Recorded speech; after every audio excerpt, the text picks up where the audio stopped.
309. The gift of knowledge. Presence of God. O Holy Spirit, teach me the nothingness of earthly things. Meditation. 1. By the gifts of fear, fortitude, piety, and counsel, the Holy Spirit regulates our moral life, whereas, by the other gifts, knowledge, understanding, and wisdom, He governs our theological life more directly, that is, our relations with God. The first 4 gifts perfect the moral virtues especially, the last 3 perfect the theological virtues. They are the so-called gifts of the contemplative life, that is, of the life of prayer and union with God. In our ascent toward God we find one great obstacle: creatures which impress and allure us by their attractions, tempting us to stop at them and thus drawing us away from God, the infinite good, who transcends human experience. It is not easy for us who live in the realm of sense to believe that God is all, that He is the only good, the only happiness, and to place our hope in Him alone, while He is veiled from sight. We find it difficult to believe that creatures are nothing, to be convinced of their vanity, while they present themselves to us so alluringly. It is true that faith comes to our aid, and in its light we have often reflected on these truths, yet in practice, our reasonings have often failed.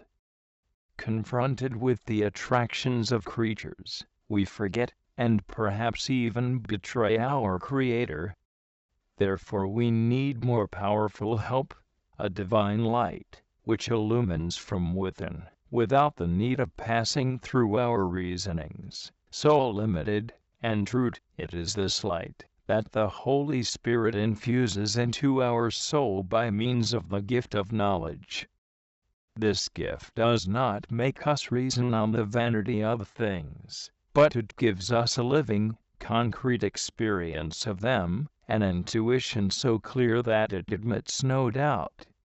Under the influence of this gift, Francis of Assisi suddenly left his merry companions to espouse Lady Poverty, and when his indignant father drove him out of his house, he exclaimed in the fervor of his spirit, "Henceforth I will not call Peter Bernardone my father, but our Father, who is in heaven." Under the impulse of this gift, Teresa of Avila wrote these words: "All things pass, God never changes. He who has God finds he lacks nothing. God alone suffices." And the dying words of Blessed Maria Bertilla were, "One must work only for Jesus. All else is nothing." 2. Inspired by the gift of knowledge, St. John of the Cross traced the famous way of the nothing, the way which, leaving aside all created goods, goes quickly and directly up the mount of perfection, on whose summit the soul finds God.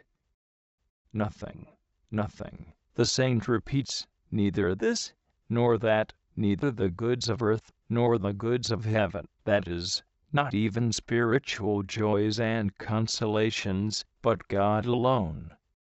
So much renunciation, so much sacrifice, so much stripping of self terrifies poor human nature.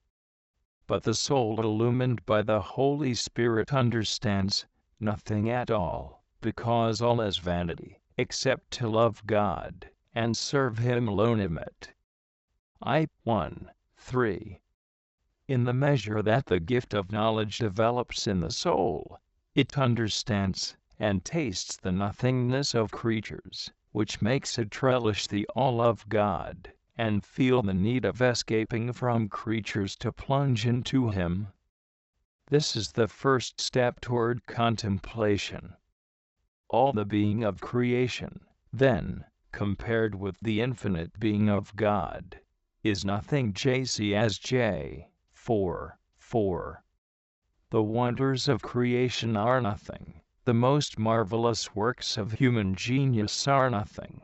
The knowledge possessed by the most learned men is nothing. God is the only reality, and it is He who gives value to all things, either because they are the works of His hand, or because they are works done by man for His glory. In the midst of our most beautiful undertakings, and our solicitude for earthly things, the Holy Spirit reminds us of the words of Jesus, "For what shall profit it a man, if he gain the whole world, and suffer the loss of his soul?" Mk 8:36. And again, "Thou art careful and art troubled about many things, but one thing is necessary." Lk 10:41.42. Thus he teaches that our adherence to God is what is essential. All the rest is accessory and very often fruitless. In evaluating the beauty of created things, the gift of knowledge, while revealing the essential nothingness of these things, does not deny the relative perfections to be found in them, but shows them only as vestiges, reflections of the infinite perfection of God. It is this light that changes creatures from an obstacle into a ladder leading us to God, because the soul is strongly moved to love her beloved, her God, by the consideration of the creatures, seeing that these are things that have been made by His own hand. J.C. South Carolina, 4:3. When a soul is profoundly enlightened by the gift of knowledge, creatures no longer hinder its ascent to God, for whether considering their nothingness, or the beauty with which God has endowed them, whether in giving them up or in using them through necessity, they always urge the soul on to God, inspiring it to seek Him and love Him, the one infinitely beautiful being. Colloquy. My God, here on earth all is vanity. What can I seek and desire to find here below where nothing is pure? All is vain, uncertain, and deceptive, except to love you, O Lord, and do good works. But I cannot love you perfectly unless I despise myself and the world. O my soul, do not think it hard to leave your friends and acquaintances. They often stand in the way of divine consolations. Where are the companions with whom you played and laughed? I do not know. They went away and abandoned me. And where are the things you were interested in yesterday? They have vanished. Everything has gone. Then only he who serves you, O Lord, is wise, because he despises the earthly life with all its charms.